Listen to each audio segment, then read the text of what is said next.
Strategy here is just to qualify on pole.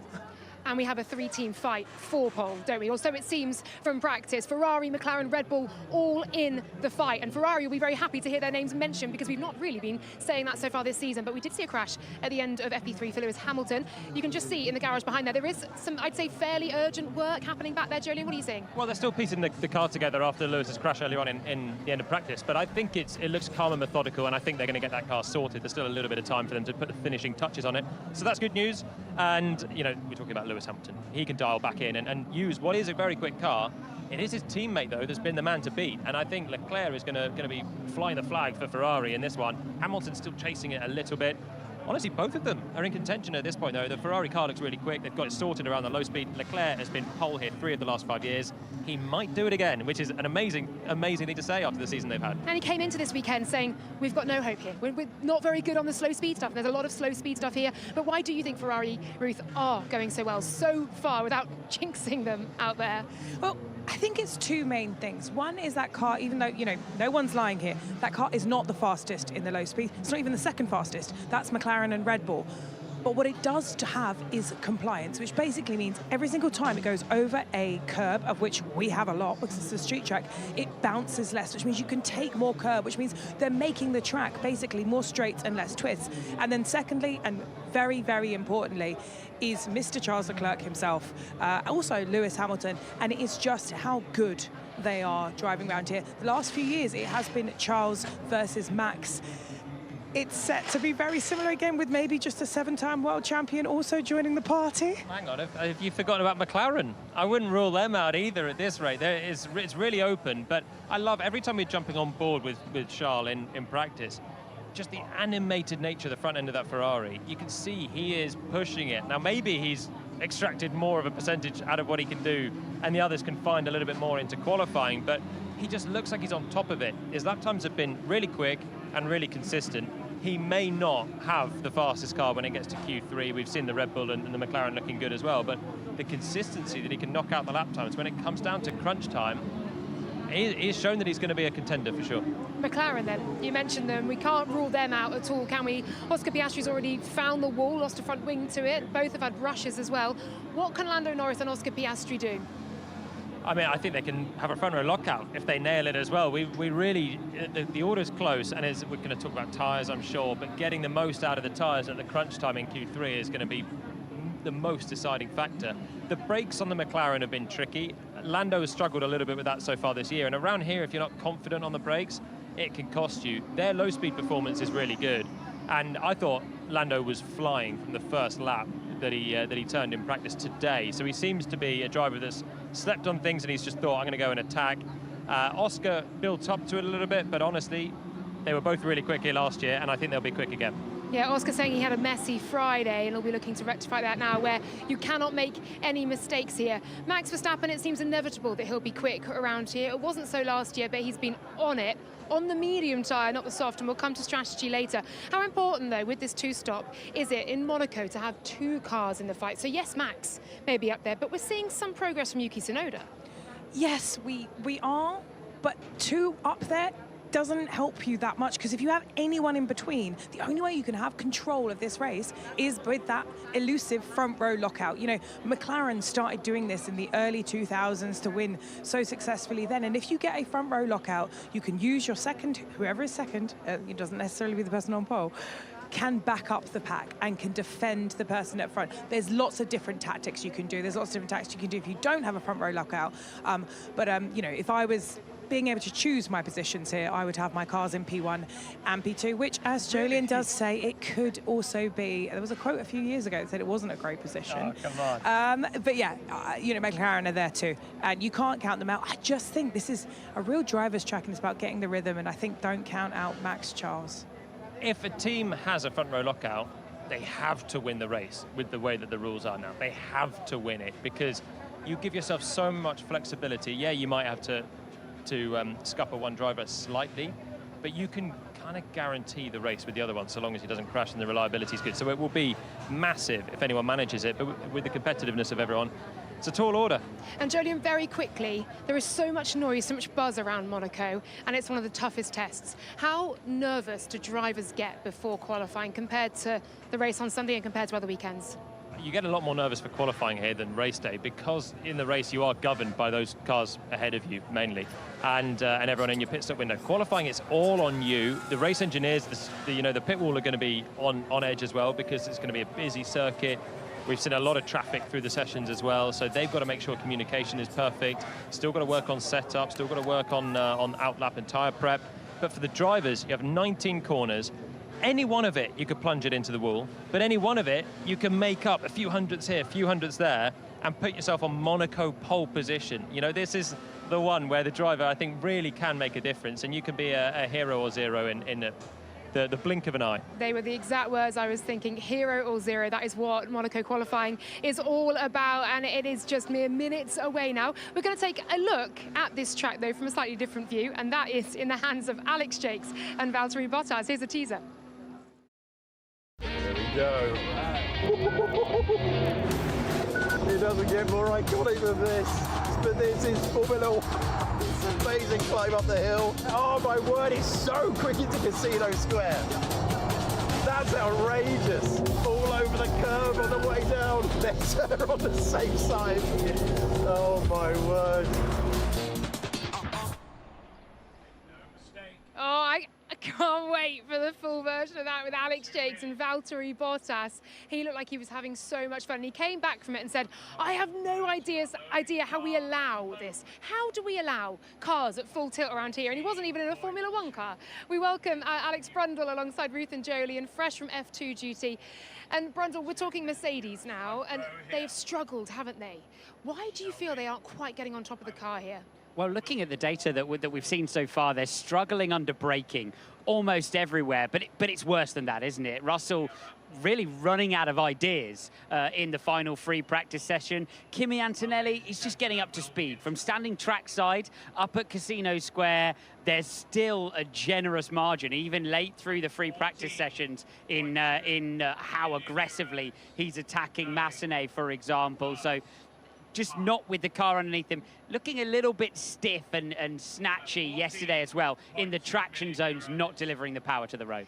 Can Mercedes, do you think, gamble again on that medium tyre? Because the delta between the C6 and the C5 isn't that great. It's not as big as a step as we're used to seeing at other tracks. Will they gamble again like they did with Russell and Imola? They might do, because they might have nothing to lose, really.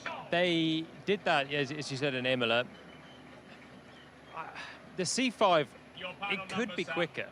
Max did his best lap earlier on the medium tyre. He went onto the soft, went no quicker. The track should have got quicker.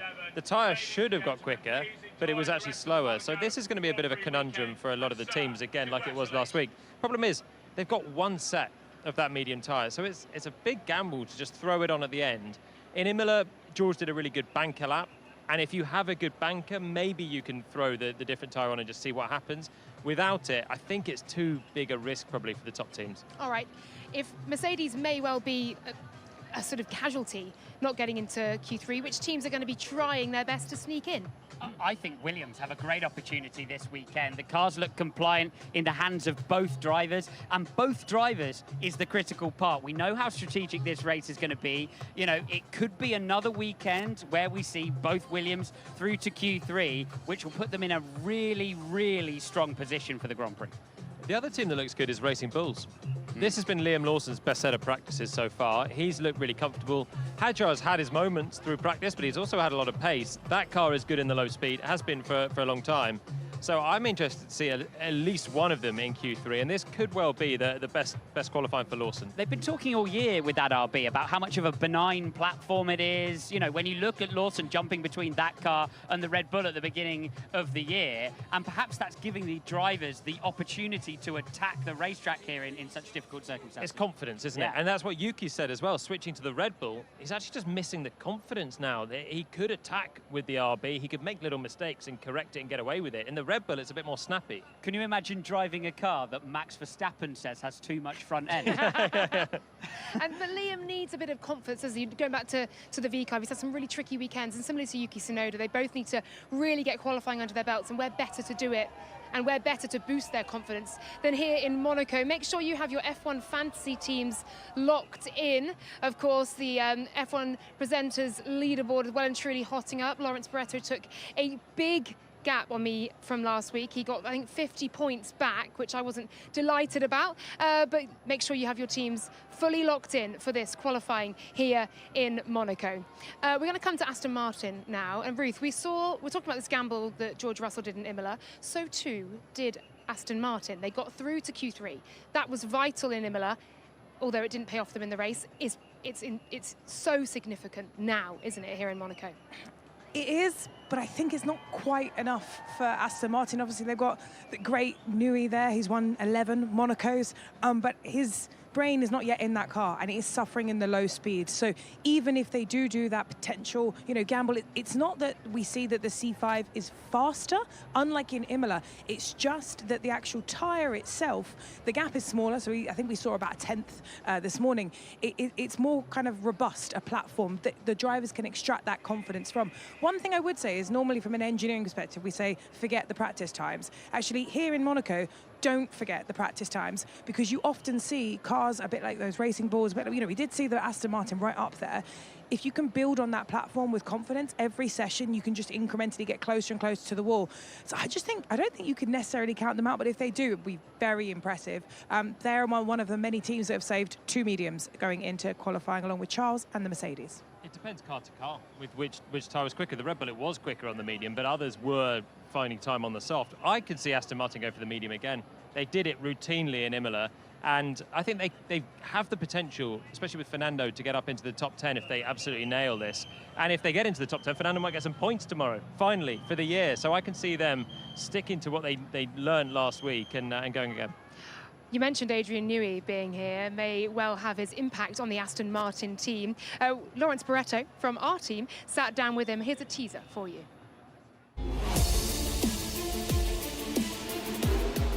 It's been exciting, actually. I've enjoyed it. Lots of long hours, lots of weekends, but really enjoying the challenge. I can't think of another time when there's been both the chassis and power unit regulation changes at once. When you have a big regulation change like that, all teams are resource limited, and I think because of our newness, if you like, we are perhaps particularly resource limited in a few areas. We've got to choose one avenue, pursue that, and hope it's a reasonably fruitful one. I'm not quite used to seeing the genius in green, are you, at all? What impact, though, Ruth, do you feel he will have on the team being here for the first time this year? Well, we spoke a little bit about confidence from the drivers. I would say confidence in the engineers. I haven't had a chat with Adrian since the end of last year, and I felt more confident having had a conversation with him just to check that I had my head around the regulations and I had my head around the understanding. I saw a lovely little interaction between Fernando and him, kind of bullish in terms of like, you're going to help us this weekend or not. It's tiny incremental gains. If that gives them a little bit of confidence, the engineers maybe to make an aggressive strategy call, can all count. He's really excited to work with Fernando. He's said as much already, but the team have said Adrian is very much on download mode this weekend. He's here to understand the processes of the team, how they operate critically, especially in this session, how they operate the cars, how they, run everything on the pit wall, as much as really to get into the details of the car. In terms of a design life cycle, he's not going to be able to turn up one weekend and make a huge difference in terms of the pace of the car. We've seen that already, but he is going to be a sort of a boost for the team, and also in terms of his visibility and his understanding of how they run those cars, it's huge that he's here. And Alex, you have raced GP3 around this incredible racetrack. What does it take to piece the perfect lap together? Have you ever done it? Have you ever got close? And how? Well, I would have been on pole if I had. I would have been on pole. I think, if Formula One cars around here are like flying a fighter plane around your bedroom, GP3 is a bit like flying a Cessna around your garden. But it is such accuracy that you need around here. You've got to absolutely collect. There are non-negotiable points of the racetrack you must hit, and it's not a question of doing the best lap, it's a question of finishing the lap. Yeah. making those apex points around Monaco at warp speed in a Formula One car. the difficulty of that is just exponential. And that is why, you know, rookies like Kimi Antonelli have such a challenge here, and the old hands are so aggressive straight away. A point for everyone to note as well, regardless of the results we see today, Ollie Behrman has a 10-place grid drop for the Monaco Grand Prix. We saw Colapinto overtaking Sainz under what appeared to be red flags earlier on. He was under investigation for that red flag infringement.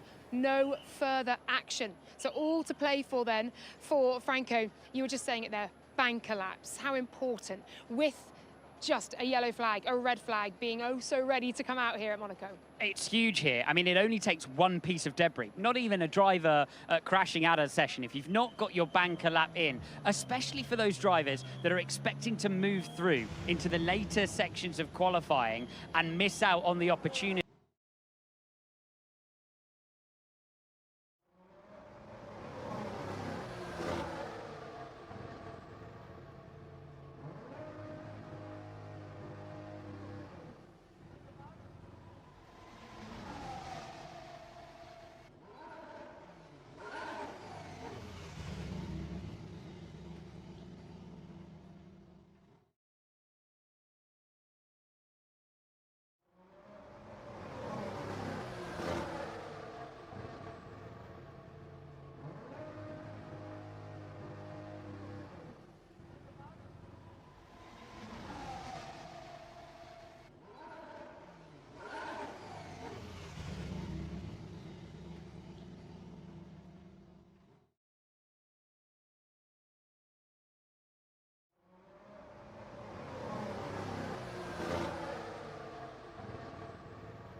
So then, here we go. Welcome along, ladies and gentlemen, in this, the 75th year of the Formula One World Championship, to what is the 71st Formula One World Championship Monaco Grand Prix, and it is time for qualifying.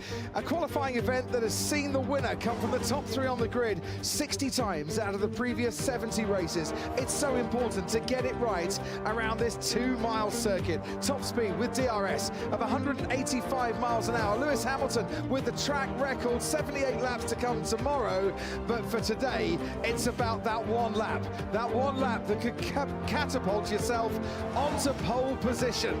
Is Charles Leclerc, who's been fastest in all 3 sessions so far, the man to go and do it again? Or who else can have a say today? The C6 tyre is new here for Monaco this year. That's the soft tyre. The C5 is the medium. Could the medium be just as adept around these city streets?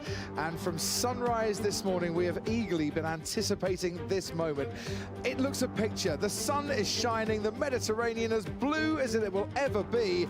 And Martin Brundle, I don't know about you, just in the commentary box I get nervous ahead of this qualifying hour. Absolutely, hold tight. This is going to be wild because they're going to have to put in perfect laps, taking all the risks up against the barriers, the curbs, the bumps, the manhole covers, because it's so close at the front. There are so many great cars out there. Ferrari, McLaren, Red Bull. Looks as if Mercedes back end of the top 10, but Williams are flying along as well, and anybody who can hook up a perfect lap, and with so many slow corners, there's opportunity here. If you're prepared to take the risk and you just ace all of those apexes of the slow corners, you can shock a lot of people. Yeah, the parties were going on late last night. They started early this morning, and they are still going on the yachts. And when the cars are out on the track, all attention will turn to it. The grandstands pretty much packed. Monaco is jam-packed full of fans. Around about 250,000 come here over a race weekend, and there's barely any room to walk around, and excuse me seems to be the words of the weekend. Ted Kravitz has the pit lane almost to himself at the moment, because I can see a lot of cars are out already. No, I don't. We've got another hugely expensive traffic jam, the kind that Monaco absolutely excels. We've got McLarens down here, Aston Martins, couple of Ferraris just queuing up, waiting for the lights to go green. But it's not about just trying to maneuver your supercar through the streets here. It's about getting the tires cooled down. These red stripe soft tires are really tricky, the temperature-wise. You just got to get them as cool as possible, because man, do they heat up on a hot lap. So that's why we've got half the grid lined up here at the end of the pit lane, just letting their tires cool off. Amongst them, Charles Leclerc, Crofty, already a 3-time pole sitter in Monaco, 2021, 2022 and 2024, and of course last year's winner. And right behind him, Lewis Hamilton. I'm looking at him right now in the number 44, the rebuilt Ferrari, ready to go. Watch out for those in a bit of trouble. Ollie Behrman, I'm sure you'll cover. Lance Stroll as well, the other ones with grid penalties. For Hadjar, Ocon, Bortoletto and Colapinto looking to do well to get out of Q1. Give you some parish notices, as it were. Carlos Sainz and Franco Colapinto had to go and see the stewards. Red flag infringements for both in practice, but no further action has been taken. Lance Stroll gets a 1-place grid penalty for the crash with Charles Leclerc in FP1 yesterday. That was deemed to be Lance Stroll's fault as he pulled out to the right. And Ollie Behrman, overtaking under a red flag, gets a 10-place grid penalty for that. And on the subject of Lewis Hamilton, yes, he had that crash at Massenet in FP3. Ferrari have changed the nose, the front wing, the right front suspension. They have also replaced the entire rear end, including the gearbox. It's quicker to do that than simply changing the damaged parts. It's a lot to change, but in his mind, I'm sure he won't be affected by what happened. No, but you just hope the geometry and everything, the setup, they haven't had to rush too much. They all need a little bit of fine-tuning, even though they're so beautifully made, and to be consistent, the gearboxes and suspension, but it's not optimum, but it's safer to do that, and Ferrari know that all too well, having lost a Grand Prix here with Charles Leclerc by not changing the gearbox, because back in those days, a few years ago, you took a 5-place grid penalty, and he didn't want to do that. It's not the case anymore in the regulations, but from a security point of view then, they put a new back end on Lewis Hamilton's car. And you might be wondering, why did Carlos Sainz overtake under a red flag and not get a penalty, and Ollie Bearman has a 10th-place penalty. Sainz was right behind the car in front when the red flag came out. Huge closing speed because the other car was going slowly anyway, and he immediately did something about the red flag, but the sheer closing speed meant that he could do nothing about it. Whereas Ollie went quite a long way flat out, didn't he? and overtook another car, and that is the cardinal sin, is not respecting red flags. That's for the safety of everybody. So I mentioned we have the C6 tyre new for this year, a step softer than we've ever had in Monaco in the past, and we have last year's soft as this year's medium, and Alpine have gone straight onto the medium tyres. Pierre Gasly and Franco Colapinto running those mediums, and when we get to the race tomorrow, 2 mandatory pit stops. It's in the regulations. The drivers have to run 3 different sets of tyres, which means they'll be doing at least 2 pit stops in the race. We might get a bit of rain, might have even more, you never know. But, for example, if Max Verstappen uses a set of the yellow-marked medium compounds in any of these 3 sectors of qualifying, that means he's got no new ones left for tomorrow. Right. He's only got 1 new set of hard compounds left for tomorrow and plenty of the softs, but he doesn't seem to like those. So whilst a lot of people saying, no, we're not taking into consideration, I mean, Christian Horner sort of shot me down on that yesterday, but they had to. This new 2-stop regulation for tomorrow, they had to commit, really, to which tyre they thought they were going to use on Sunday before they got going on Friday. It's a little bit of chaos theory just to throw into the mix. And normally in qualifying, we'll see drivers coming out, doing an out lap, a push lap, fast lap as it were, and then an in lap. Here in Monaco, because of the risk of yellow flags, of red flags, of getting impeded or blocked by cars in front because it is so tight and confined in such a short lap, the cars are filled with more fuel for more laps so that they don't have to keep coming in and out of the pits. And because it's so slow around here, actually the fuel penalty is much less than at a circuit like Silverstone or Spa. So it's a no-brainer to give yourself a bit of extra fuel in case you have to do a lap or 2 more. On board, but Nico Hülkenberg has been out-qualified by his teammate Gabriel Bortoleto, the rookie, one of 6 rookies here this weekend in the last 2 Grand Prix, making his way around to back. Ollie Bearman and Esteban Ocon at Haas have times on the board. Sainz and Albon a lot slower as they do an extra out lap, an extra warm-up lap for the tyres, and Gasly slots in 3rd fastest just behind the 2 Haas cars. Round the final corner for Nico Hülkenberg, 6 times in the past. He's qualified 11th, started 11th here in Monaco, goes to the top of the pile for the moment with a 1:13.3. He's actually looked pretty competitive at times this weekend, has Hülkenberg in the Sauber. Yeah, and taking no risks there, Nico Hülkenberg, didn't need to. That's a solid lap time, but you need to be in the 12s, really. Here comes Charles Leclerc then, the first driver to lead FP1, FP2 and FP3 on the same weekend since Max Verstappen did it in Mexico in 2023. You might remember Verstappen won that race, won that race, but didn't take pole.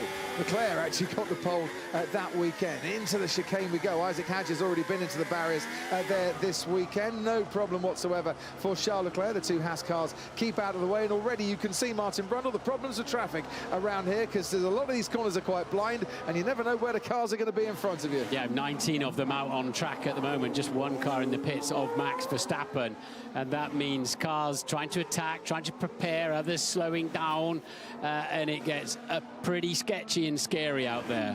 Over the line goes Leclerc, 1:13.0 for him. Fastest time in Q1 last year was a 1:11.4 from George Russell. Track temperatures a degree down from their heights in FP3. The sun is still blazing down on the tarmac here in Monaco. And there is Lando Norris behind Hülkenberg, just backing off and getting out of the way. There's your issue with traffic of Kimi Antonelli, who was coming through at a lot faster speed, and Max Verstappen about to join the fray. Yeah, the problem around here for the teams and drivers, engineers and drivers really, is that the radio and GPS in such a tight confines, particularly with the tunnel, is not that effective. There's a lot of people in a very small space here. Lawson, 1:12.9 ahead of Antonelli with a 1:13.0, and Charles Leclerc is now third fastest. Liam Lawson has won a sprint race in F2 here in Monaco, but it had it taken away from him because of a illegal throttle penalty. He likes this track, and he went very well in FP2 yesterday as Lando Norris through the first sector he goes, and it's only a 19.2 on the board. That won't be good enough. No, Lawson P7 as well in free practice this morning, so he's found a really nice groove around here. Certainly has. Great shots looking down over the casino from the drone cam. Now turning right and running parallel to the Mediterranean Sea goes Lando Norris. Can't see it because he's in the tunnel. Out into the daylight he comes, slams on the brakes into the chicane, tries to stop and reach the apex, does that quite nicely, and Lawson moves out of the way as he continues on his way. And if you want to ride on board with Lando Norris or any of the other drivers, you can do so. Sky Sports app is what you need. You need your Sky Sports ID. There's a QR code for you. And if you're watching on Sky Glass, Sky Q, Sky Stream, or Now, press the interactive button on your remote control. Pressing his foot to the floor is Oscar Piastri going quickest in the middle sector as Lando Norris crosses the line, goes quickest with a 1:12.8, and the track ramping up, getting quicker all the time. Yeah, Lando kept his tyres nicely to the end. Let's see what Oscar Piastri's done. I think he'll go fastest with that, and does by some margin. Lando had one or two adventures on that lap of his. It wasn't the tidiest. All the while, drivers will be posting personal best sectors as the fuel burns down in the cars as well, makes them lighter, and maybe best sectors overall. Lewis Hamilton has the fastest first sector as Alex Albon slots into second fastest for a Williams team that don't have a top 6 start here since Nico Rosberg back in 2009. This man has 3 poles. Charles Leclerc, home guy from Monaco, into Rascasse now, and that looked pretty neat and tidy. Patiently waiting to get on the throttle, then picking it up and down the straight with a DRS. One straight with DRS here to do a 1:12.0, nearly half a second clear of Oscar Piastri, and Lewis Hamilton now into second place. Yeah, Ferraris are really working well on there. They said before the weekend, look, we're slow in slow corners this year, and they're all slow corners here, but that turned out to be utter rubbish, really, didn't it? The Ferrari looks mighty through here, and Lando Norris will have to go again. That's not a good enough lap time at 12.8. McLaren losing in the first sector, which is mainly fast straights, and not having enough time and enough lap to make up the gains through the middle and the final sector. Here's Max Verstappen, though, very good middle sector for him. This is his first flying lap, dashes to the line, goes quickest by just over 1/10 of a second from Charles Leclerc. And I just get the feeling today the battle for pole could be between Verstappen and Leclerc. They've looked really, really on it, and there's a man who knows a thing or two about racing. Patrick Dempsey here, a Porsche Super Cup driver from time to time as well, loves his motorsport as Fernando Alonso, 250th Grand Prix since he last won a race, goes third fastest. Yeah, you have to say the Aston Martin looking pretty reasonable on occasions here so far this weekend. And that's really put a cat amongst the pigeons. That has Alonso right up there in the Aston, mighty lap. And Norris now on a way, way better first sector. As is Oscar Piastri too, with an 18.7. He's just gone 1/10 of a second faster than his teammate. Yuki Tsunoda crosses the line. 6th fastest is about half a second behind his teammate Max Verstappen. On board now with Lando Norris into the swimming pool chicane. Boy, is that a good place to watch a Formula One car. It's frightening when you're on board, trust me. Kimi Antonelli's hot lap, I can still remember what that was like as Norris makes his way round the final corner. Good middle sector, Piastri going well in the first sector, cross the line goes Norris, and all the while the drivers are finding confidence and these lap times are tumbling down. That's a stonking lap then next time around for Lando. Really got on it, didn't he? But the McLaren doesn't look as supple over the curbs as I imagined it would be. It looks, it's not riding the curbs and the bumps as well as some cars. Across the line goes Antonelli, jumps up into the top 7. The bottom 5 who we lose after FP1, Gasly, Stroll, Colapinto, this man, Carlos Sainz, and Nico Hülkenberg. I'm wondering if that gamble to put the mediums on for the Alpines has not paid off, and they're going to have to switch to the soft tyres as Sainz goes 6th fastest. Or is this going to be a case today, Martin? Barring a yellow or red flag, last driver over the line is going to get the best track conditions here. I think so. The track temperatures haven't dropped, but there has been a Formula 2 race just before this, another track activity. And I think they're just having to put Formula 1 spec rubber back down and find their way. So we've got quite a lot of what we call track evolution going on. So it will be a question of being out there at the right time. And you don't necessarily have to throw a new set of tyres at it. Max Verstappen on pole here in 2023, comes to Monaco this weekend off the back of his victory in Imola, the 15th time he's led a Grand Prix from start to finish, equaling Sebastian Vettel's record, and he can equal, if he gets pole today, Vettel's total of 44 poles for the Red Bull team. That lap, though, not good enough to get him into the top 3, stays 4th fastest, and there's an impeding incident involving Stroll and Gasly, which is going to be investigated after the session, and the FIA stewards will take a deeper look at that. Once again, then, Max's Red Bulls are running out of grip towards the end of the lap. It's really using its tyres hard. It gave him a good first and reasonable middle sector, but fell away from him. And he was so committed through the last 2 corners as well, really close up to the barriers and maximising the track width. Oh dear, oh dear. And that's Lance Stroll. Oh my gosh, who is that? Swerving from Stroll. That was Lance Stroll, Martin, doing at the chicane what he did to Charles Leclerc at the hairpin in practice. I thought Leclerc was Gasly, man. Can't see the difference in the sun. So he knew there was another car around him, but he didn't realise there was one behind. He thought it was the one in front. But that was Hamilton, wasn't it? Yeah, it was. That's less than a centimetre difference between the wall and what could have been an exit from qualifying, and safety for Bortoletto. A miss is as good as a mile, as they say. I get the feeling Lance Stroll might be on the way to an extra penalty. He's already got one place, Martin, and that looked like a slam dunk as Pierre had to abort his lap. And it does seem there's a general agreement that to get out of the way into the first corner, you can just sweep through the pit lane because you're crossing the solid white line, which is a no-no in the race, of course, in certainly crossing it to the left on the way out. As relentless as this is for the drivers, it also is for their race engineers as well, who have to just keep their wits about them and let the drivers know who's around them at all times. Piastri has gone quickest at 1:11.3. Ted, down to you. Just a quick one, no sign that Ollie Behrman isn't going to bother with his session, actually put on a new set of tyres and is going for it again despite that 10th place penalty. It hasn't worked for the Alpines, Colapinto and Gasly, Crofty, as he predicted. Said enough of the yellow tyres, let's go for the red soft tyres. Yes, I think we'll see the mediums a little bit later on, but it's an intriguing strategic possibility that the medium tyre could be a bit quicker than the softs as the pace ramps up all the time. Isaac Hadjar on a decent lap currently through the first sector. Expects one or both of the Racing Bulls to be around the top 10 come the end of this qualifying session. And Hülkenberg jumps up into the top 6, half a second off the pace, which has been set by Oscar Piastri with just over 4 minutes to go. We can ride on board now with Isaac Hadjar. Senna tribute helmet for Monaco. He says, when you think of Senna, you think of Monaco, and of course you do. 6 wins here for the great man, 5 poles too. Calm the hands down, Isaac. Calm hands around here is what you need. Too much steering wheel movement going on, but the time is decent. And Oscar Piastri saying, just check, I've hit the wall there. Just check if I've caused any damage. You want to occasionally kiss the barrier, Martin, but just kiss it lightly, just to straighten the car up a little bit. Yes, I'm trying to think of an analogy that's appropriate, but I can't.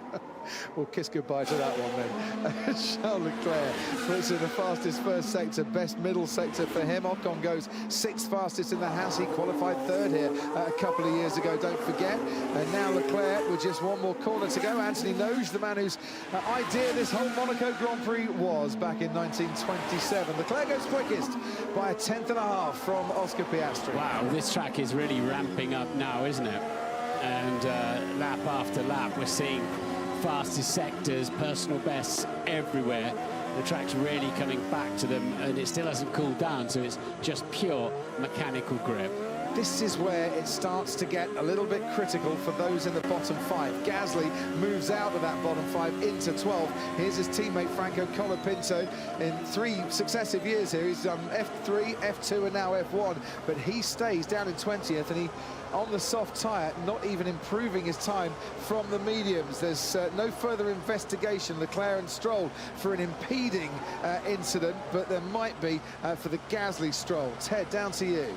The Ferrari, Lewis's Ferrari's just passed me in the pits, brand new set of soft tyres, and man, does he need that, Crofty. A 1:12.0 is right on the cusp. That is exactly the cut-off time that you're looking for. Hamilton needs to find at least 3/10, maybe even with his track improvement, half a second to be sure of being out in this, to be through into Q2. He's out on the track now. Indeed, I don't know what 20 is in bingo parlance, but we've certainly got a full house out there now, all 20 cars. 20's plenty. Something like that, anyway. Not a bit of bingo. Carlos Sainz needs to get himself away from the relegation zone. Currently, Bortoleto, Alonso, who was 3rd fastest at one stage, Behrman, Stroll and Colapinto in that bottom 5. Hamilton, to be on the safe side, has just got 1 lap to show his worth down here, and let's face it, he has shown his worth plenty of times in the past. 5th fastest for Carlos Sainz, gets a round of applause. A 1:11.7 should be okay. What a super job James Vowles and that Williams team are doing, and they're just relentlessly moving forward.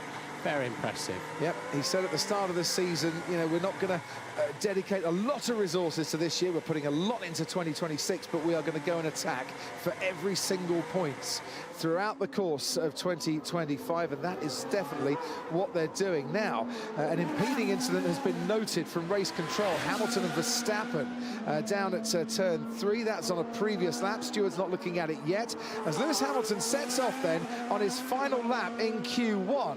And a lap, well, he's not in the bottom 5, Martin, but he is hovering dangerously close to it. They spent the whole season impeding each other, didn't they, for a World Championship, but I don't know what happened on that particular incident. But the front right always goes light through there, and not even a personal best for Lewis in the first corner. He looked a touch hesitant in the first sector, I should say, into Sandibot, the first corner, into the tunnel, and your eyes adjust. It's absolutely flat out through there, but it's tighter than you'd ever believe. Now your eyes have to readjust. Bumpy braking zone. Missed the barrier on the inside. Just a little bit of gentle touch on the curves to help turn the car. To back corner. In, flat out. Now you don't have to lift again. Into the swimming pool. Slow it down, mind the barrier on the right-hand side, fly across the curb, break in a straight line, get all the downshifting done, very late apex, pick up the throttle, not too much. This is a clumsy little off-camber corner, then you can let the car go. DRS, wide open, hug the inside, shortest run to the line, and that's P4 for Hamilton. And that should do him nicely. The middle sector is what gave Lewis Hamilton the time that he needed. Liam Lawson is in the bottom 5, wanting to move out of there, and he does so, and that then drops Pierre Gasly back into that bottom 5. Hülkenberg takes the checkered flag, and Alonso, Hülkenberg 12th, Alonso 7th, Lando Norris on used tyres goes 2nd fastest overall, and we are on board now with Gabriel Bortoleto as Yuki Tsunoda goes 10th fastest, and Bortoleto gets out of the bottom 5, and we've got a yellow flag. Antonelli has a problem out there, and that might slow a few down that are on a lap if they're approaching the scene of that Mercedes. He's hit the wall as Kimi Antonelli coming out of the Nouvelle chicane, and that will bring an early end, I think, to the action here, and that, in his first Monaco, is not what Kimi Antonelli wanted. The red flag is now out. That is Q1, done and dusted, and it means that Franco Colapinto, Lance Stroll, Pierre Gasly, Ollie Behrman and Gabriel Bortoleto are all out of qualifying. Antonelli makes it through, but his car is not going to be lining up to take part in Q2. Yeah, so only 14 runners going through. He's dropped it on the way in, whether he clouted the barrier on the inside or just took too much curb. Judging by the broken wheel rim I can see there, I suspect he's just clouted the inside barrier on the way in to the corner and damaged his track rod on the left front there. Look, you can see the broken rim, but either that or he's flown across. But I think he's hit the barrier on the way in. Let's have a look. We're going on board with him. This is where your eyes have to adjust. Has he just got a bit greedy on the way in? He has. Yeah. Silliest little touch, but always has grave consequences around here. Okay, mate, you okay? I'm sorry. Yeah, I'm sorry. I'm sorry, bud. You okay there? Yeah, I'm sorry. Youngest pole sitter in any format in Formula One, rookie here in Monaco, and that is an easy error to make. It is so easy, and you know what? Once you've turned the car in there, your eye immediately goes to the two curbs at the right-hander of the chicane. You think you've got that corner done, and Hadjar found it he hit it with his rear wheel yesterday, but that was just a bit overly keen on turn in. And you can't really see, once you get into the corner, you can't really see the barrier because your wheel and tyre hides it from you. Because when you're in these cars, it's like lying in the bath and looking across the taps with two great big sideboards in front of you, effectively. So you sort of take a snapshot of a curb or a barrier and remember where it was. It's instinctive, but he's just got too close to it. So the stewards looking at the Gasly-Stroll impeding. They're looking at the Hamilton-Verstappen incident after the session for impeding. But what I can tell you is that Franco Colapinto was the slowest in qualifying. Lance Stroll with a one-place penalty to come, 19th. And Gasly, Behrman with a 10-place grid penalty, and Bortoletto all out.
Whoa! Wait! Lewis! Massive feeding up.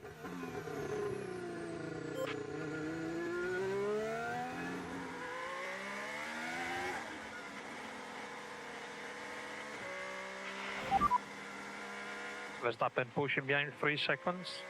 Sorry, slowing down behind. Job yours. He said he was slowing down. It's man.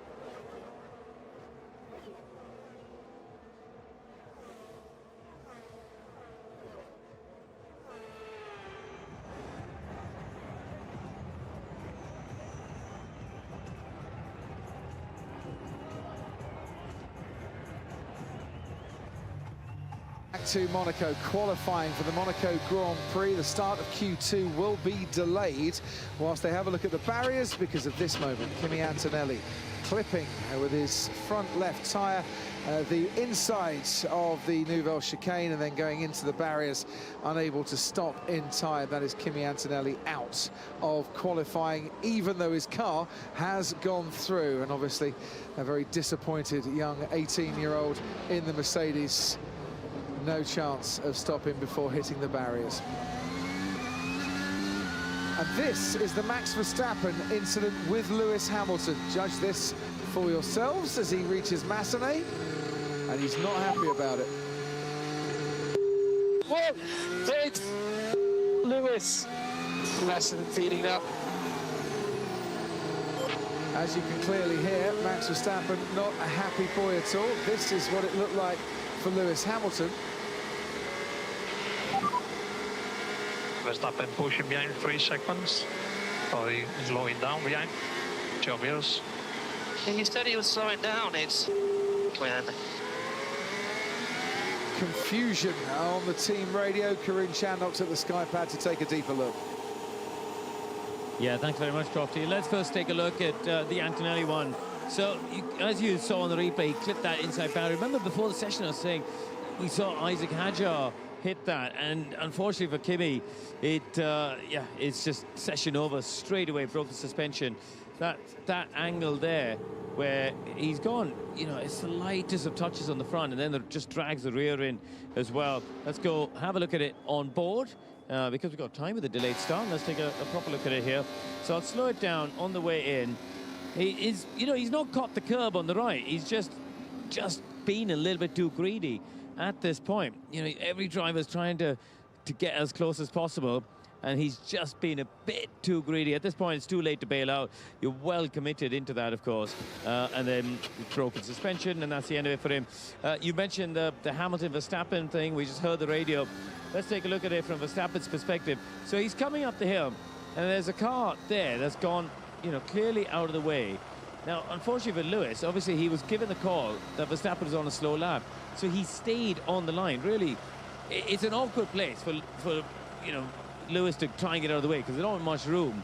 But ideally, if he had a warning, he would have been along that side of the track, not on the you know, part of the racing line where Verstappen's aiming for. So, yeah, clearly we heard on the radio message delay and a bit of confusion from Riccardo Adami, who said that Verstappen was on a slow lap.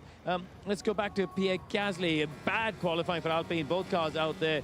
And this was Stroll had, again, this is something that, don't forget, in free practice, remember before session I showed you Stroll's similar thing. He just veered into the path of Charles Leclerc, and he's done a similar thing where he just didn't seem to realize that Gasly was coming, and he just turned into the racing line. That could have been very dangerous, and I understand why Pierre Gasly was as angry as a mosquito in a mannequin store.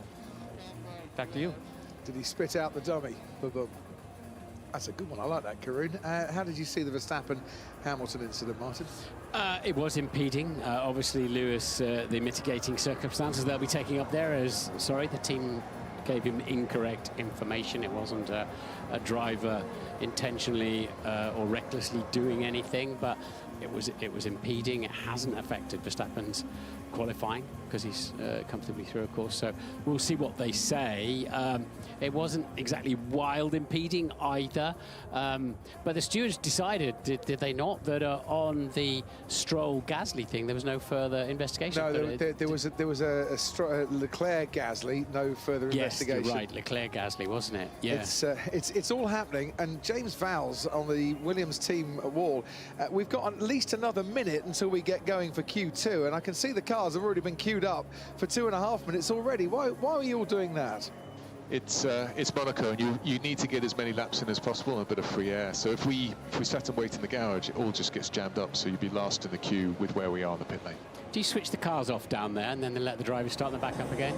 Yeah, exactly. That's the beauty of these power units. You can do that. So they're all switched off, and we'll switch them back on in about 5 seconds. I've been asking you all weekend, when are you going to use those medium tyres in qualifying, and you kept refusing to answer. Are you going to use them in Q2? He says, knowing the answer, because I can see Alex is on board. Yes, we will. Yeah, so we're going to use them in Q2. Ferrari are doing the same as us. You might see another team as well. James, obviously running a bit of extra fuel is less of a penalty around this particular track layout, but what's it worth putting in? Another 2 or 3 laps just in case, or what? You're probably fine, so I'll give this away. We're fueled for this session, and I think others will be doing the same as well. You treat it almost like a wet session where you just want to stay on track and keep running, or if you do a pit stop, not worry about the fuel. So the whole session? Whole session. Wow. Good luck for it. James, thanks ever so much indeed. Thank you. I've been asking him all weekend. He wouldn't tell me when he was going to unleash the medium tyres, but a few of them are doing so. It didn't really work for Alpine, but the track temperature's coming down a bit now, so fingers crossed it works this time around. We will see. And I think what they need, though, on those medium compact tyres is a reasonably clear outlap so they can prepare them. I think they have to tippy-toe on the soft tyres, the red-marked ones, but they need to do, as we see there, with the Williams, to just carry a little bit more speed to have them ready for a peachy first lap. Hot lap, that is. Must be really tricky for the engineers, the strategists, to work out how much is the track ramping up as the grip goes down and getting faster, and how much is the fuel burn off as well, and whether they're safe or not. I suppose you've just got to be out there as much as you can. Yeah, it's a very much moving goalpost, that one. So I think you've got to focus on yourself. I know you have, because it's actually hard enough to just run your own program. So you get out there, maximize your pace, and see where you end up. Hope your driver. You need to peak in your final lap of Q3.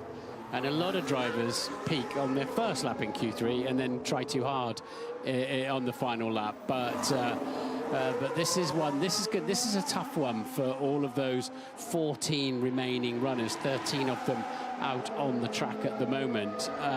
Obviously, Antonelli got through, but didn't. If you've just joined us, has got a broken car, can't take part in that. And yeah, this is it. We could see some big scalps falling here. In Imola, neither Ferrari reached Q3. Here, it's looking a very different kettle of fish for the Scuderia. They certainly have the pace, and Charles Leclerc continuing to dominate that.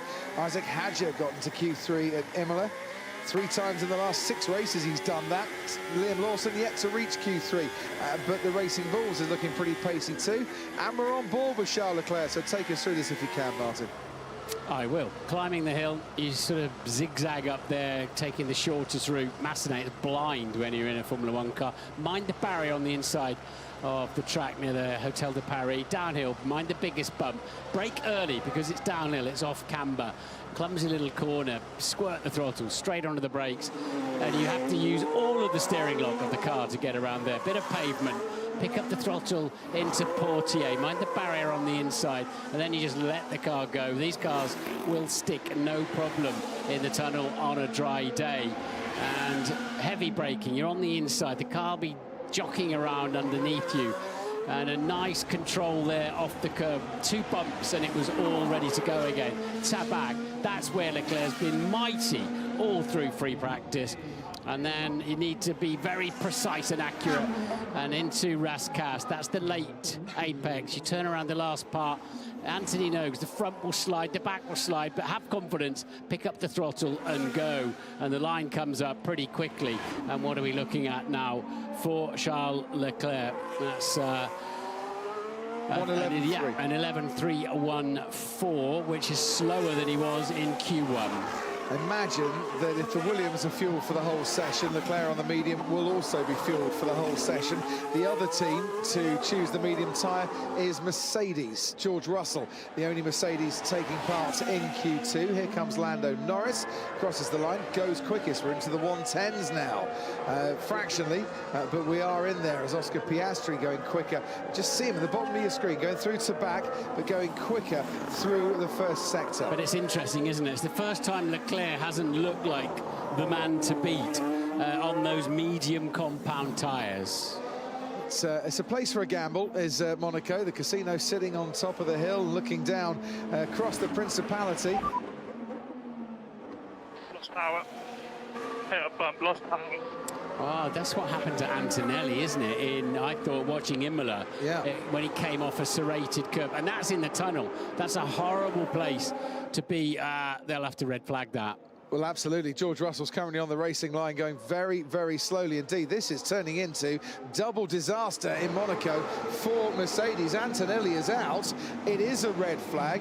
George Russell could find himself out as well, because that car has come to a standstill in the tunnel.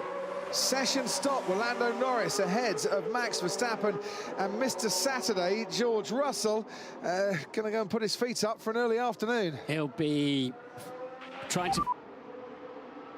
Right, restart it, turn off, turn on. Yeah, just give it a go. Control Alt Delete. He'll be feverishly trying to get that car fired up, because otherwise he's out of qualifying. And ironically, right now he'll start alongside his teammate Antonelli. They'll be 14th and 15th. So he's got some sort of power. You can see the dashboard coming into life, but it's whether he can get that engine going. And sadly, we're not still on board with George Russell. You can be on board if you want. Go to your Sky app and log in. Press your interactive button on your remote control if you can do so. but this red flag... He's hitting the steering wheel. He's frustrated. It won't fire up. And that's wrecked his qualifying. I think that's game over. Sorry, mate. Got no battery. Oh, that is big disappointment there for George Russell, who was a contender going into this weekend. Mercedes haven't quite had the pace. Toto Wolff returning to the racetrack after missing Imola. And we think it's battery troubles that George Russell has got, and that's why they can't get it fired up again. He said, I hit a curb and it stopped, and that's exactly what happened to Antonelli, isn't it? Well, might not be the same issue precisely, but he rode the curb at the Villeneuve chicane and the car just, whether it's a sensor, whatever it is, something gets shaken about. Marshall's coming to wheel that car away.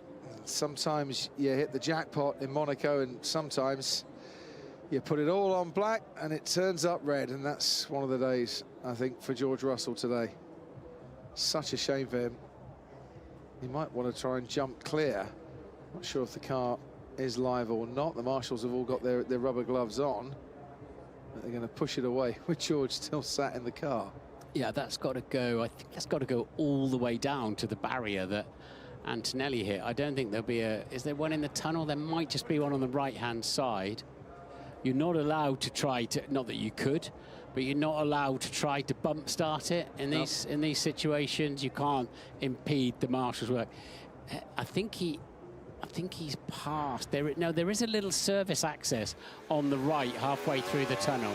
All right, let's see where the problem started for George Russell then. Up the hill. Wow, he freewheeled a long way, didn't he? Yeah. Well, he'd have been doing over 100 miles an hour. Yeah, but he's got to go through 3 corners yet. It's quite a steep drop down here. It certainly is. You can freewheel at a speed. He's got a little bit of power, hasn't he? Sort of tick over at the moment. The worry there, Martin, he's not gone over a curb.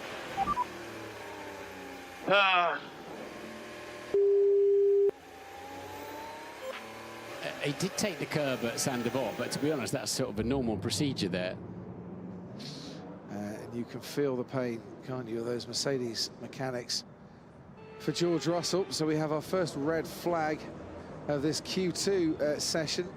The trouble is, so many people, so many drivers, that's their run plan completely messed up. Yeah, it's got it. So he was past the access in the tunnel, and he's going to have to go maybe they'll take it straight on and lift it from there, or they can tuck it just around the corner where Antonelli was, but then that'll impede that's where I tend to go on a Friday afternoon. Yeah. That'll impede the breakdown trucks. I think they'll have to carry it straight on. Oscar Piastri, we said, hit the wall. He'd radioed to the team.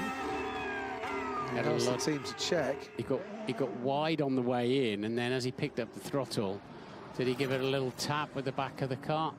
He certainly got a lot of oversteer there. Didn't quite look like it, did it? Didn't quite look like he actually hit anything, but he got in a little bit too deep. Yeah, so they're taking it straight on, and then there's a set of tyres down there that they'll lift it over and park it behind. So that's the confines of this place, unfortunately. So the Monegasque Marshall relay team working in tandem to get George Russell's car to safety. Clock stopped with 10 minutes and 8 seconds to go. And Ted Kravitz down in the pit lane, to you. Was quite clever, though, because the original marshals who were stationed in the tunnel, Crofty, had to get back to their place in the tunnel. So the ones they passed was like, all right, lads, you take over. And then the next one's down by where Antonelli clobbered the curb. They took over as well. So, as you say, fresh marshals to push the Mercedes down. But it's no laughing matter down in their garage. I can just see the mechanics joining Alpine as the only team with both cars out of Monaco qualifying and packing up the stuff with all their guests up in the top story of the pit building, looking down disappointedly that they don't have any more cars to support. That is painful end to Mercedes Saturday, but clearly they are going to try something adventurous with the strategy, aren't they, tomorrow? Oh, yes. Why not pit both of them, get both pit stops out of the way, or even at least one or two with one car, and then see what happens. But no quicker does all that happen. But Monaco gets going once again. Qualifying waits for nobody, and they're all lined up, ready to leave the pit lane again. Whether Lewis Hamilton has that impeding issue overhanging him, we will only find out, it seems, after the session, Crofty. I've heard nothing more from race control as to whether they're going to make a decision in session. We're going to have to wait till later. After the session. Now, as far as I'm aware, Martin, they are waiting, the cars, for a resumption time.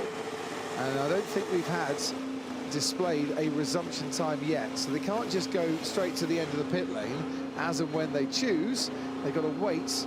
Here we go, 16:44 the resumption time, 3.5 minutes. So now they can leave their garages, and now they are. And Charles Leclerc and Lewis Hamilton were straight out of the Ferrari garage and waiting at the end of the pit lane.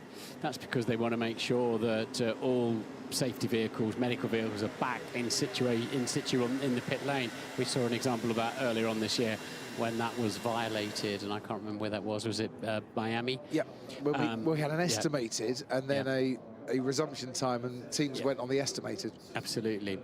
So here we go again. If they did need any fuel, they've had plenty of time to put a little bit more in now. And if you watch free practice, if you need Formula 1, welcome, but you watch free practice, they don't stop the clock. The clock just carries on, doesn't it? And free practice ends when free practice was always scheduled to end. In qualifying, they do stop the clock to make sure everybody gets enough time. And then we'll go back out to try and qualify into the top 10. And there's two dropped out already, George Russell and Kimi Antonelli. And it's the first time that Mercedes have had either car, both cars, fail to reach Q3 for the first time since Imola, 2022. That's their only previous instance since Suzuka 2012. That's how rare it is not to see a Mercedes car into Q3. There won't be one today. My take on that timing board so far is that the medium compound tyres haven't had a chance to prepare them as they want to do more multiple laps on them, let the tyres come to them, or it's not really worked. And would you want to risk using yet another set of mediums should you have them?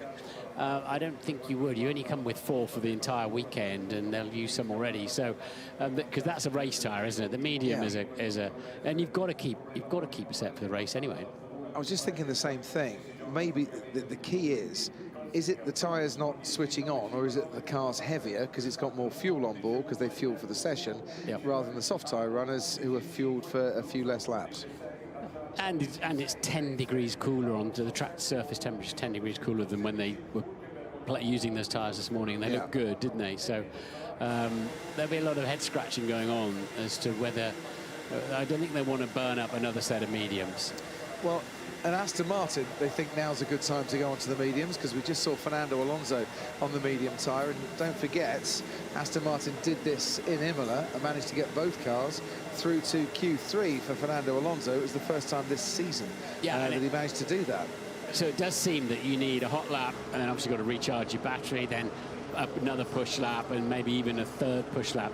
If you've got time, 10 minutes is enough time. So they'll run to the end, a lot of these cars now, won't they?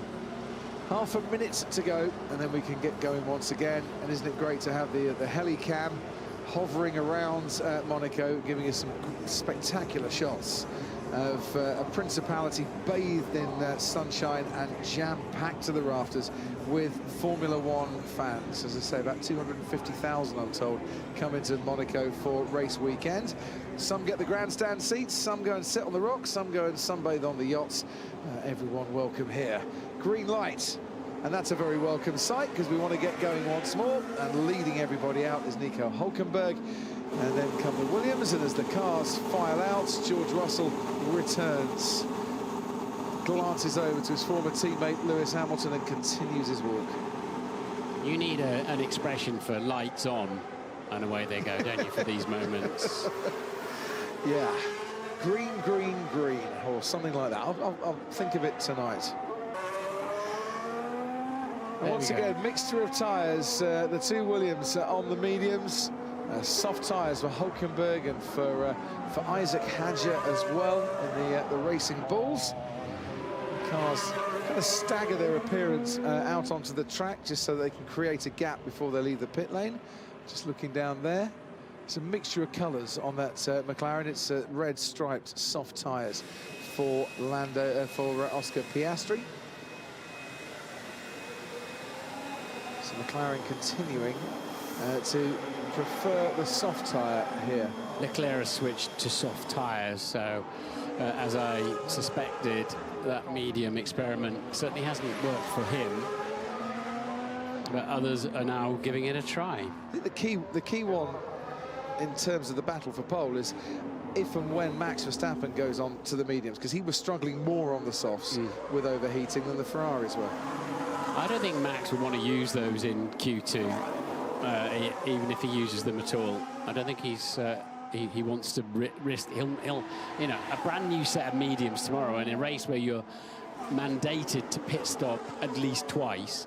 You need a good supply of the right brand new tyres. 104 pole positions in his career for Lewis Hamilton, two of which I should say came here, 2019 and 2015.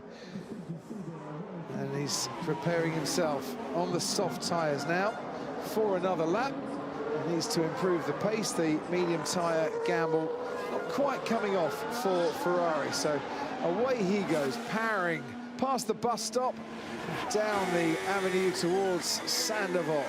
Get that corner right, feel the grip of the tyres, unleash yourself up Beau Rivage, and you'll be feeling good now and confident about this lap through Massenet.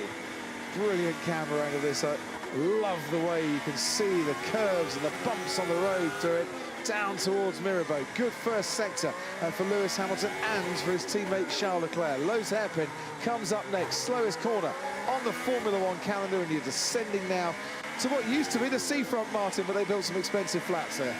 They did, where Max Verstappen lives. Right now, Lewis Hamilton is living in this tunnel. It's very tight through there, just doesn't look like it in a Formula One car. It's where the back end dances. And the Ferrari really is nice and supple over those curves. This is a key corner. In, on, go for it. Don't lift the throttle again until the exit of the swimming pool. Here it is, mind the barrier on the right-hand side, fly across the curb. Now we just got Rascas. This is where you get all the braking and shifting done way before that late apex. The car slides over the top of the hill. Believe it'll stick and go.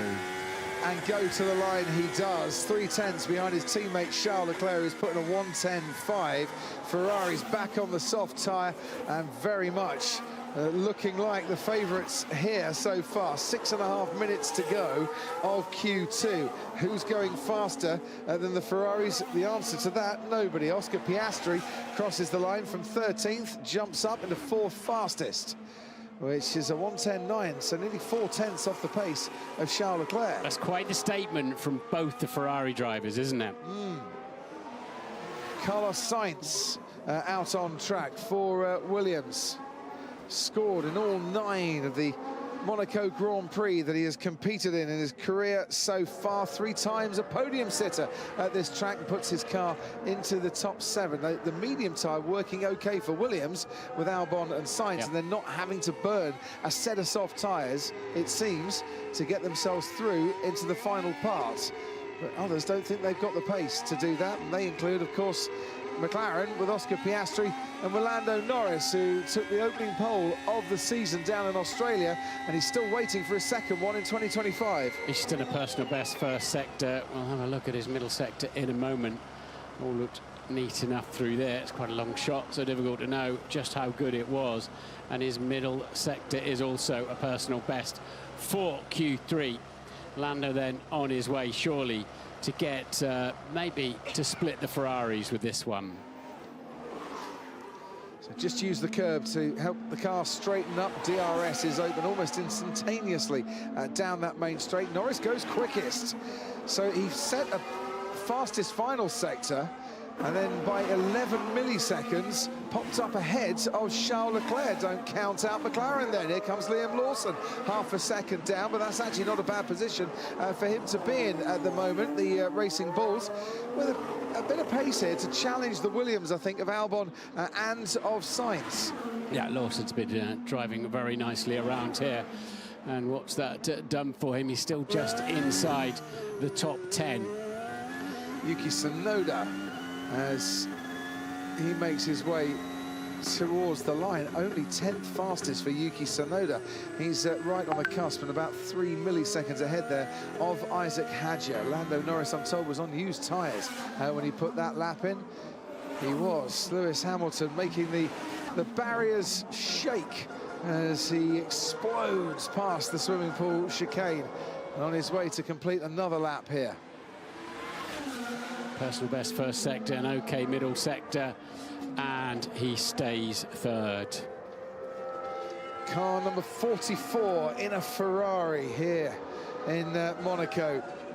We have seen a Ferrari win with a car number 44 in the past. Maurice Trintignant, all those years ago, 70 years ago, this weekend. The last time a Ferrari wore that number, and the last Ferrari to win in Monaco with a number 44 as well. Williams have given up on the medium experiment as well. They've come in and swapped to soft compound tyres. They've got time to do it, but they've put a bit of pressure maybe on Albon and Sainz. They're going to get one lap as Verstappen now starts his latest lap. And talk us through this one, Martin. Indeed. You have to just watch that barrier on the inside. Max will know it incredibly well. Drive around the bump down the hill. It's been there forever. And neat and tidy it looks. It's such a long shot, I can't really tell much, to be honest. The car reasonably obedient around the hairpin, over the curb, over the pavement, a little duck up against with some oversteer, but good traction into the tunnel. The back end of the car just bit, and the car just went forward and not sideways in any way. That's just what you need there. And Max, really neat and tidy little hop over the inside curb. Listen to this. Whoa, wow, did he get on the throttle early through there and did a bit of a wall of death around the outside. Max Verstappen is absolutely wringing the neck of this Red Bull. One corner to go. And you'd think out in front Lando Norris would be safe, but he's been told to cool down his tyres and go again as Max Verstappen crosses the line, moves up from 6th to 3rd fastest. Yeah, and right now then, Max needs to find something else, doesn't he? Because at the moment, it looks like it's advantage Ferrari and McLaren. Wow. But Max was driving beautifully there. Advantage McLaren with Lando Norris. Oscar Piastri puts in another lap that's a little bit off the pace, and Kimi Antonelli, one of 2 Mercedes drivers now out of qualifying. Battery issue for George Russell and a loss of power, and into the barrier for Kimi Antonelli.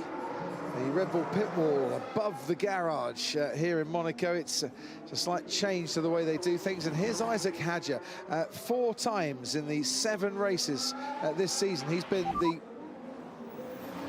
Couple box this lap. Yeah, box. I cannot avoid. Good effort, mate. Fernando Alonso currently 7th fastest. Do they think that they've got enough there to go through? And he sounds absolutely exhausted. Yeah, Isaac Hadjar, 4 times in the 7 races this season. He has been the lead Red Bull driver after Max Verstappen in the Racing Bulls.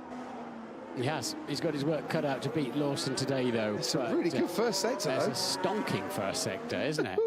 That's right up there with those challenging for pole position today. Yeah, but here's the thing. Alex Albon has just gone a little bit quicker than Isaac Hadjar as well. And I wonder if we're going to start to see the pace ramping up a bit. Do Aston Martin think that Hadjar or Tsunoda, Hülkenberg and Ocon are not a threat to Fernando Alonso? Let's hope that Hadjar didn't take too much out of those tyres in the first few corners, otherwise he'll pay a heavy penalty on traction towards the end. Nice sweep into the corner on the steering wheel there.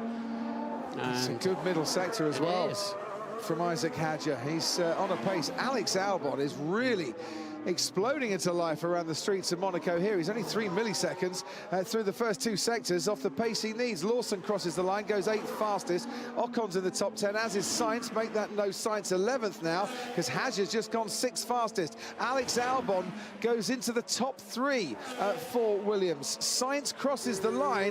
Sainz checks the checkered flag. Sainz is out of qualifying. He's been 6th on the grid at the last 3 races, not this week. And Tsunoda can't improve either. We've lost a Red Bull and we've lost a Williams. We've lost both Mercedes, and we've got Nico Hülkenberg not making an impression on the timing chart, so we're going to lose him too. And we just got Piastri then one more try. And he needs to get his eye in. He's missing a 10th or two around here compared to Lando Norris and the Ferraris. The World Championship leader as up against the barrier, getting frustrated and trigger happy on the throttle there. Oscar Piastri just a little bit wild. I mean, he's through, but he's, and it's a 10-8, but he's, yeah. So he's got to find something a little bit different, has Oscar. That, to me, was a lap that Oscar Piastri wanted to do just to see where he can improve. It almost, for the championship leader, put him out of qualifying. A faster corner, a heavier tap, and he might want to be. Hi, Joe. Yeah, I mean, it's so unfair, honestly. I knew it was going to happen like this. I knew it. Yuki Tsunoda not overly happy with the way the strategy has played out in that session. Both the Racing Bulls that he was elevated and promoted from up into the Red Bull team are ahead of him. Yeah. Oof, that's a brush with the barriers there for Nico Hülkenberg, but he's one of 5 that have bit the dust here. Hülkenberg, Tsunoda, Sainz, slowest 3 cars on the road. Russell and Antonelli didn't get to take part in that, really. Lawson reaches Q3 for the first time since 2024, and Norris was fastest.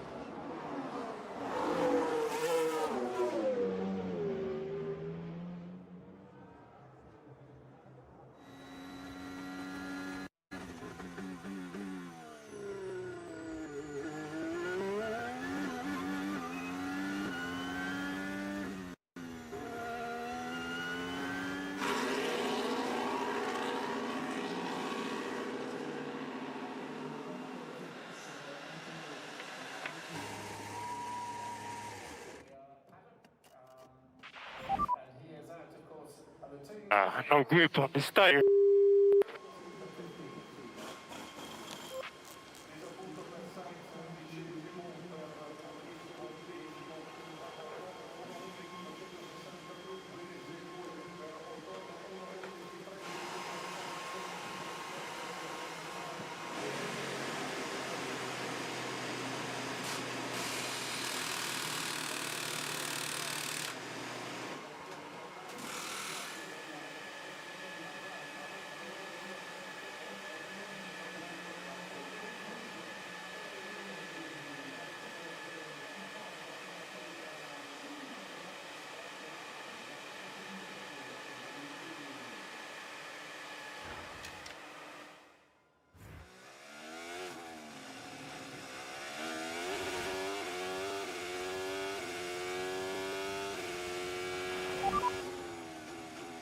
We're through, Esteban. We're through. We're P10. No, can't believe it. Good job, good job. Yes. Nice job, Esteban.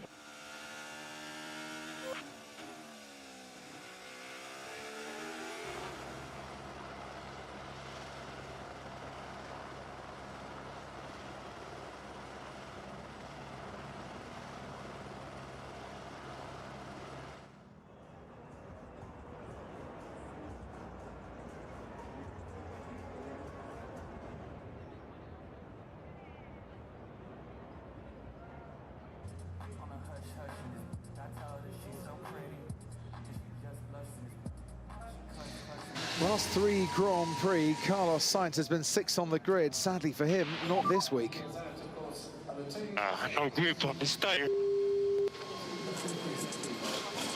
And that was Carlos Sainz's issue. Meanwhile at Haas, very pleased Esteban Ocon, who's got his 2nd Q3 appearance of the season. And he's pretty delighted with that, as he should be.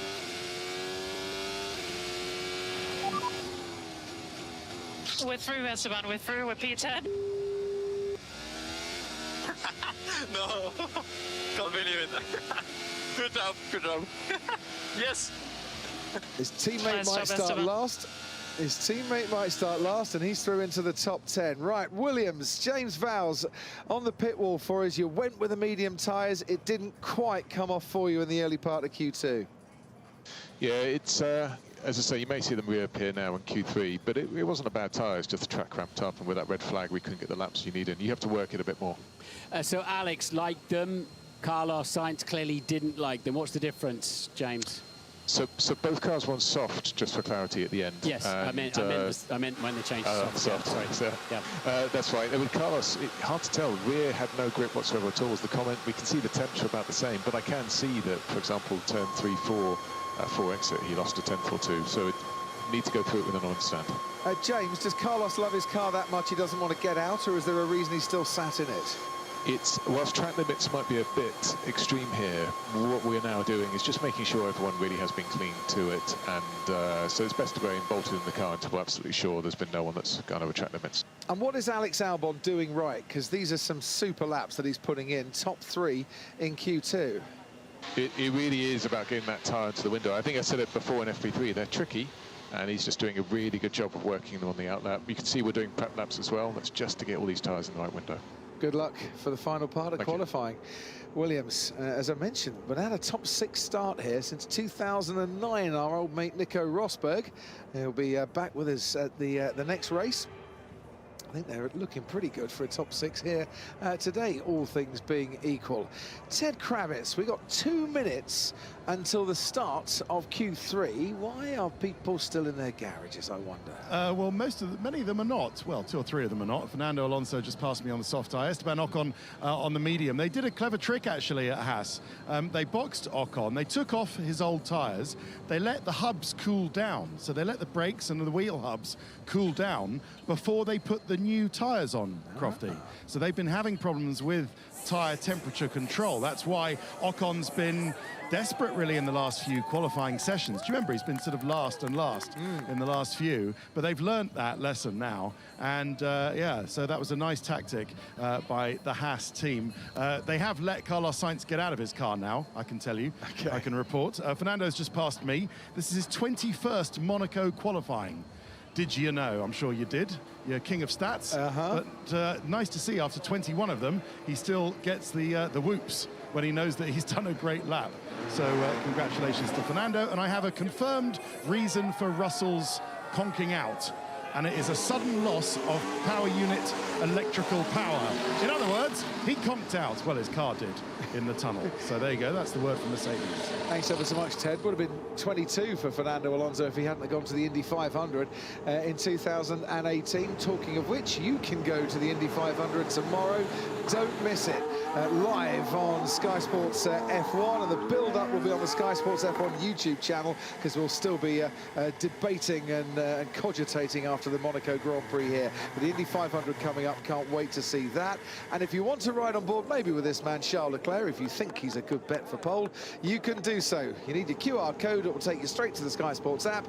Use your ID to log in, and away you go. Or you can press your interactive button on your remote control if you're watching on Sky Q, Sky Glass, Sky Stream, or Now. And I managed to get all that in before it is green for go at the end of the pit lane. There's your catchphrase, Martin Brundle. Very good. So then there were 10, and they're all going into this session. Some impressive efforts, as you say. Esteban Ocon, the 2 Racing Bulls in there of Hadjar and Lawson, and this man Fernando Alonso we've talked about. Alex Albon found 9/10 of a second between Q1 and Q2. That's far and away more than the others did, and that's what made the difference for him. It was a stellar lap. He's got to at least repeat it now. As James Vowles said, all about tyre preparation. If they're nice and sticky, you can attack the first corner, and you know the car's going to stick. Yeah, you do see quite a few of them quite tentative on the way into Saint-Devote. The trouble is, if you get it wrong, if you arrive with too much speed to the Saint-Devote apex, there's nothing you can do about the ensuing accident. You're too far gone at that point. The toothpaste is out of the tube as such. Senna, Fangio, Clark, Stewart and Prost, and maybe Leclerc. The previous 5 have all got at least 4 poles here in Monaco. Charles Leclerc is seeking a 4th pole around his home streets here today. And if you think back to Q1, when Lewis had to use a second set of soft compound tyres, that's why he's now out there on used ones. He's got to catch up with tyre allocation, really. So slight disadvantage, because he won't know just how much grip there is on a brand new set of softs, assuming they use softs for the final run. in these conditions. So how important is qualifying here in Monaco? To try and give you a bit of perspective, in the dry, no one has won here from outside the top 3 on the grid since 1985. That was Alain Prost. The last race with the old chicane. He won from 5th here. And the drivers will be pushing and trying to extract precious tenths or hundredths of a second throughout this session. The final runs in Q3 have been interrupted by a red flag because of accidents in 3 of the last 4 qualifying sessions in Monaco. We're away with the fast laps here. Oscar Piastri hit the wall on his final push lap in Q2. Needs to erase that from his memory because he's going for pole now. And Ocon and Albon out there on the yellow mark medium tyres. They want to try that one again. And then Oscar Piastri, a decent first sector, and 18.3 is a very good first sector, actually. Piastri's had a bit of a wild time, but it doesn't matter at all what's happened before. This is all that matters now.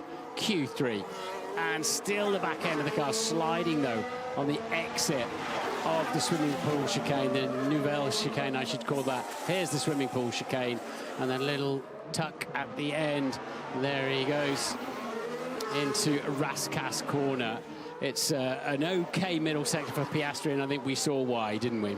He's neck and neck-ish with Lando Norris. Norris might be half a tenth ahead on this lap so far. Piastri crosses the line, a 1:10.5, which Charles Leclerc managed, of course, in FP2. We're on board now with Lando Norris as he crosses the line, goes ahead of his teammate by 67 milliseconds. It's close once again, with the rest now queuing up. Lewis Hamilton goes 3rd, fastest, more to come from him, I'm sure. Charles Leclerc losing a bit of time to the McLarens on this lap. He's pretty much had it all his own way in the sessions leading up to this point. Finds himself 3rd fastest at the end of his first flying lap. And all 3 of them, Norris, Piastri and Leclerc, had sort of kind of so-so final sectors. Their tyres were giving up. They need to just leave a bit more on the table in the early part of the lap, I think, to ace a lap. They know what they've got to do. But Lewis Hamilton on the used tyres, unsurprisingly, half a second adrift. Fernando Alonso, 43 years of age, still very young in the mind and loving the change of direction through the swimming pool chicane, loving being part of a Q3 session for the 2nd successive weekend after missing out at the first 6 races this year. He was on provisional pole here, wasn't he, until the man on the left-hand side of your screen, Max Verstappen, snatched it away from him a couple of years ago. That's 6th fastest for Fernando Alonso, long way off the pace, but if he can start 6th fastest, he will be pleased as punch. Meanwhile, back to Verstappen, an 18.4 for the first sector. That is pretty much on the money, but he's dropped a couple of tenths during the middle sector, but don't discount him, because in that battle for pole with Alonso that year, he made up 2 tenths in the final sector. It was an incredible piece of driving. Lovely traction into the final corner out of Rascasse. Has it made enough difference? No, P4 at the moment, but look at that, just 2 tenths off pole. All to play for then. It's who we expected. McLaren, Ferrari and Verstappen, a 5-way shootout with one big final throw everything at it lap now. Is there a feeling that here in Monaco, not for the first time in the Principality's history, things have changed on the spin of a wheel?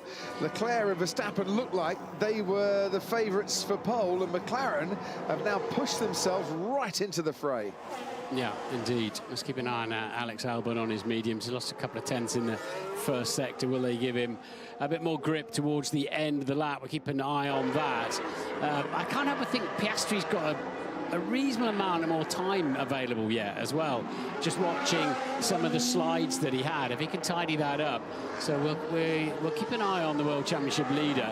Let's just see what Alex Albon can do for Williams on the budget tyre, the long-lasting fleet spec, and it's P6.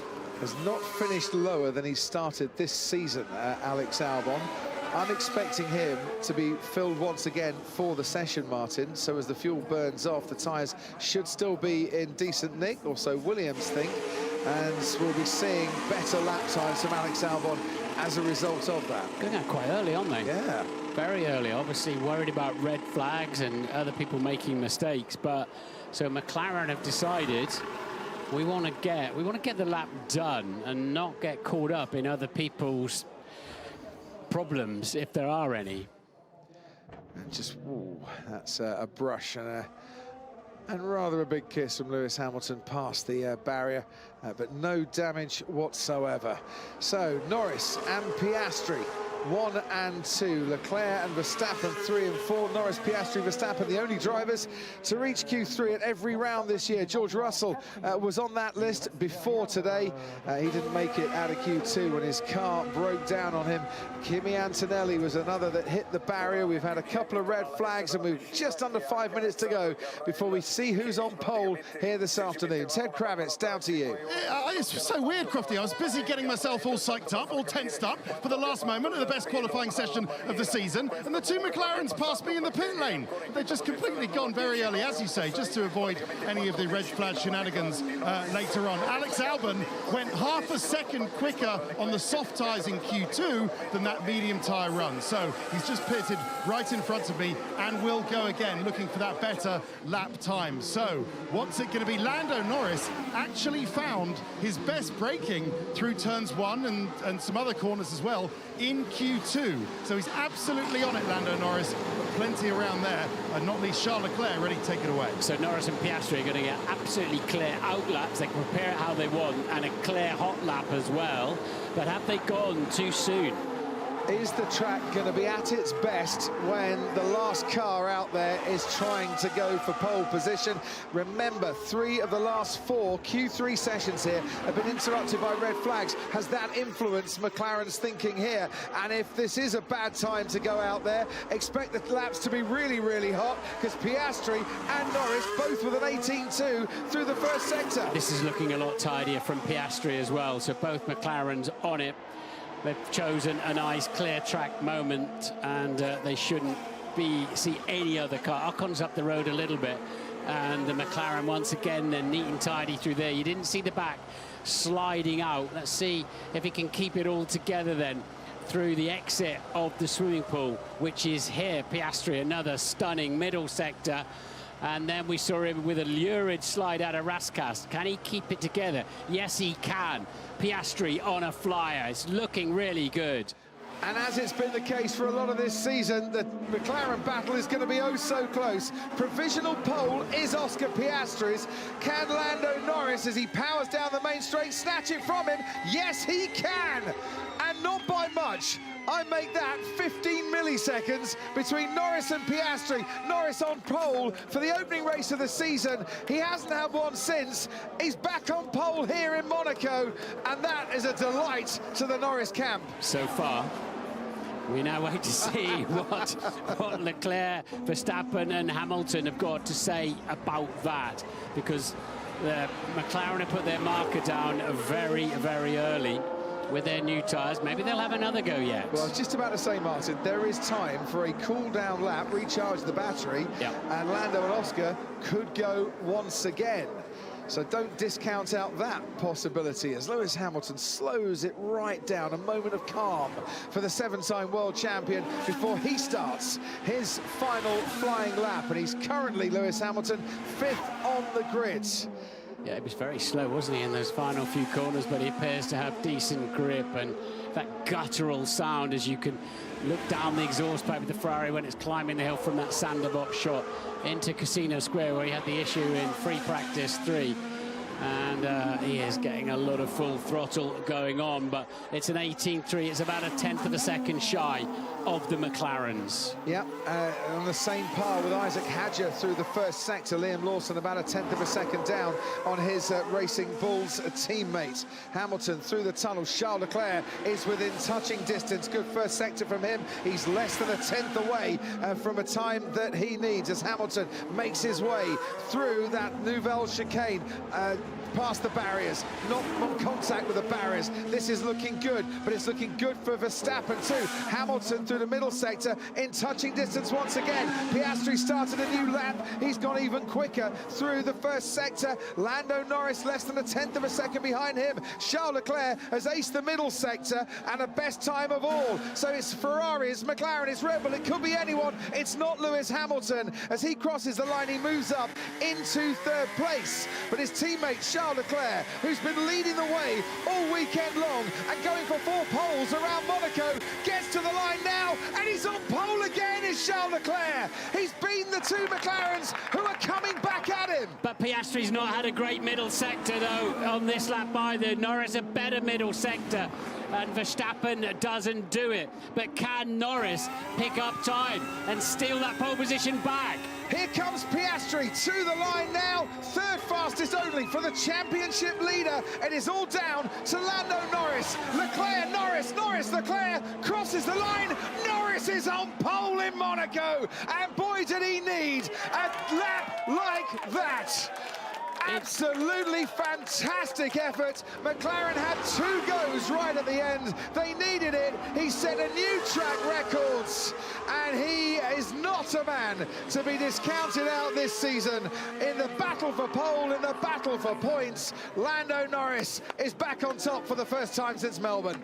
Brilliant effort. Got into the 1 minute 9s, a 9.9.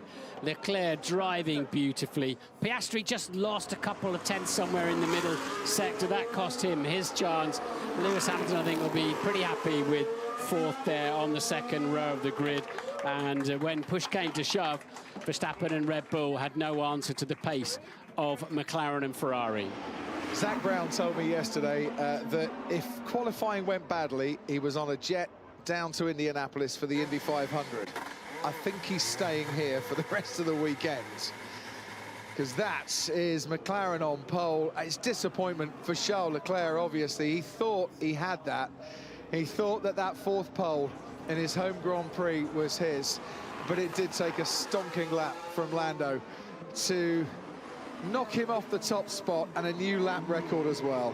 Well, in two consecutive weekends, the Lando Norris had a bit of criticism. All right, mate, good effort. That's pole. Yeah, all good. Thank you, guys. He's had a bit of criticism of can't overtake that well as Piastri. Super overtakes in Imola. Making a lot of mistakes in qualifying, can't qualify that well. Sticks it on pole in Monaco with a stunner of a lap. So that's a big moment for Lando Norris and this year's World Championship. Just think about it for a minute. Lots of slow corners. Tight street circuit, you know, barriers millimeters away from the car, and that is the first lap here in Monaco history that's under 70 seconds. Think what you could do in 70 seconds. Lando Norris can take pole here in Monaco, and his teammate is the first over to congratulate him. 70 seconds from start to finish. Yeah, it's phenomenal. McLaren, the most successful team in Monaco history, with 15 wins, and yeah, there's the delight for pole, but you get a big slap from Zach Brown. It's his mum and his dad and his manager on the right there, Mark Berriman.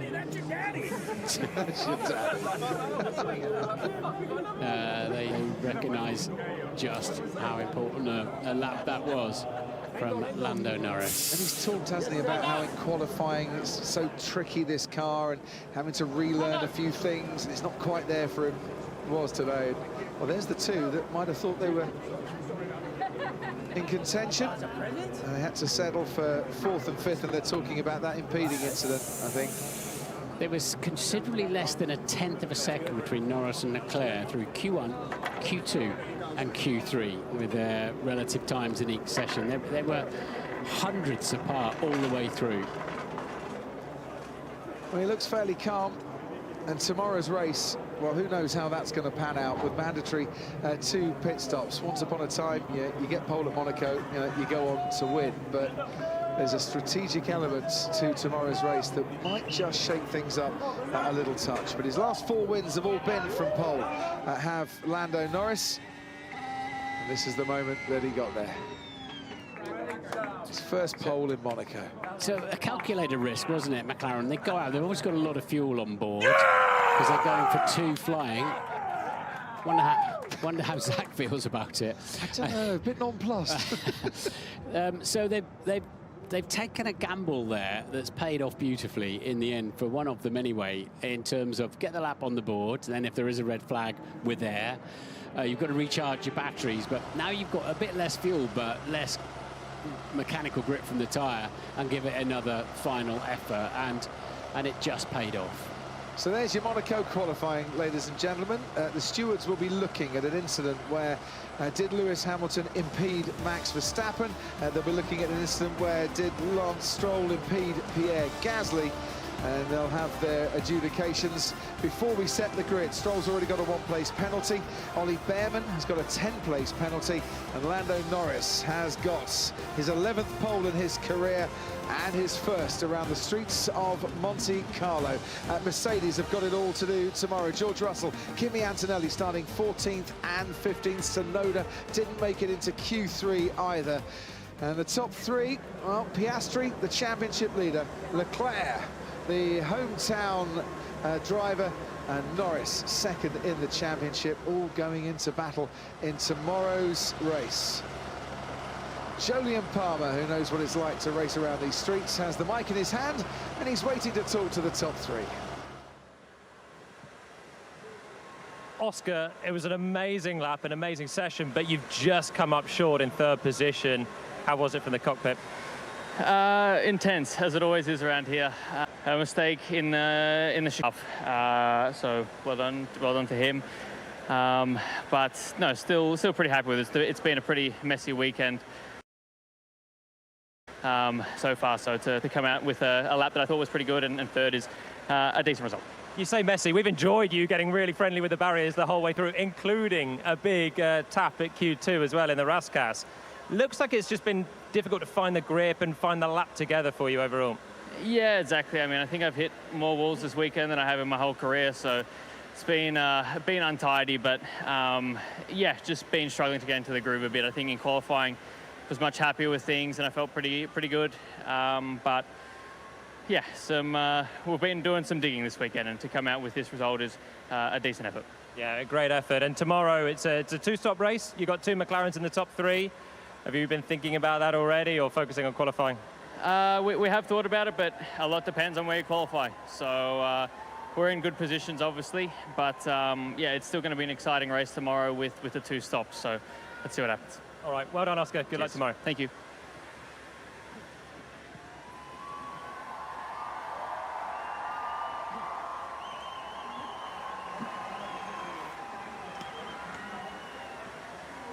Charles, Monaco master, you had a bigger cheer than that when you came across the line and had